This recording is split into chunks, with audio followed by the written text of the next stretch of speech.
Salam sejahtera bagi kita semua. Saya Cucu Ralasari, Kepala SMP Negeri 1 Pagayan Barat, Kabupaten Subang, Provinsi Jawa Barat.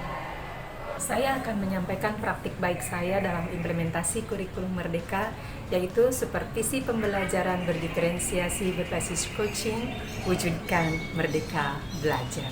Salah satu episode Merdeka Belajar adalah dengan digulirkannya kurikulum Merdeka.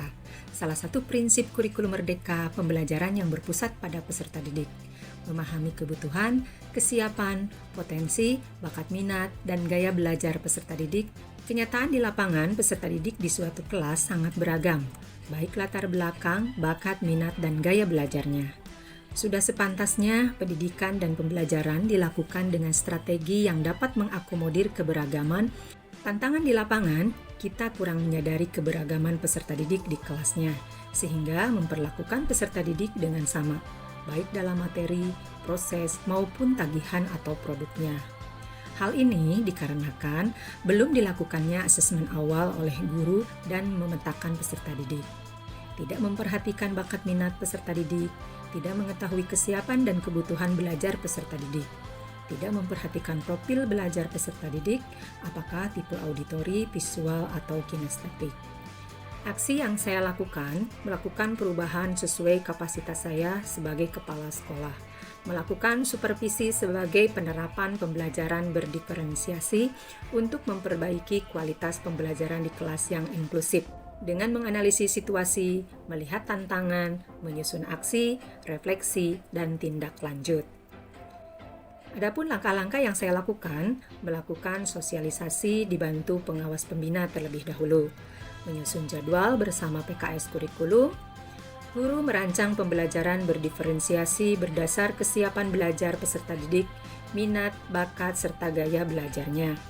Guru menentukan strategi pembelajaran berdiferensiasi, apakah konten, metode, atau terdiferensiasi pada produk atau hasil belajar siswa.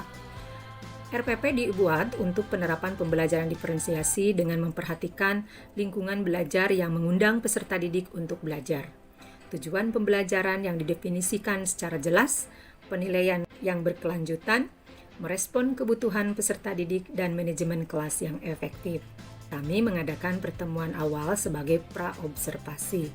Dilakukan wawancara dengan guru yang akan diobservasi untuk mengkonfirmasi waktu, materi, tujuan, bagaimana peserta didik belajar, strategi yang digunakan dalam penerapan pembelajaran berdiferensiasi, dan bagaimana penilaian dilakukan.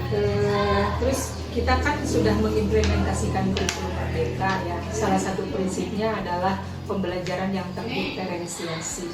Nah, dalam pembelajaran Ibu, bagian mana yang menunjukkan pembelajaran itu terdiferensiasi? Di antaranya memilih tag yang saya sediakan. Berarti itu masuknya ke dalam diferensiasi konten ya? Konten. Iya, konten. Jadi Iya. mana teks yang Iya. dia kuasai Iya, gitu. iya. Baik. Saya melakukan observasi kelas sesuai dengan jadwal yang sudah ditentukan.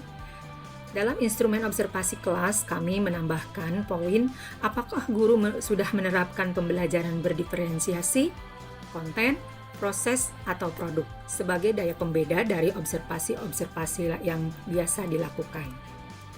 Selesai observasi kelas, kami melakukan wawancara sebagai kegiatan pasca observasi. Dilakukan dengan kolegalitas, bukan menghakimi atau memvonis. Pertanyaan-pertanyaan yang disampaikan pun berupa pertanyaan yang bersifat reflektif, tanpa menggurui atau menghakimi. Apakah menurut Bu Epon sudah sesuai dengan langkah-langkah yang ditulis dalam RPP? Sudah sesuai, metode juga sudah disesuaikan dengan RPP sesuai diskusi. Apakah tujuannya tercapai, tujuan pelayanannya? Kalau melihat dari respon siswa, alhamdulillah tercapai, Bu. Mengumpulkan semua data berupa dokumen observasi dan hasil rekaman yang dilakukan oleh saya maupun oleh guru senior. Akhirnya, kami menyusun rekomendasi bersama untuk bahan tindak lanjut berdasarkan refleksi yang kami lakukan.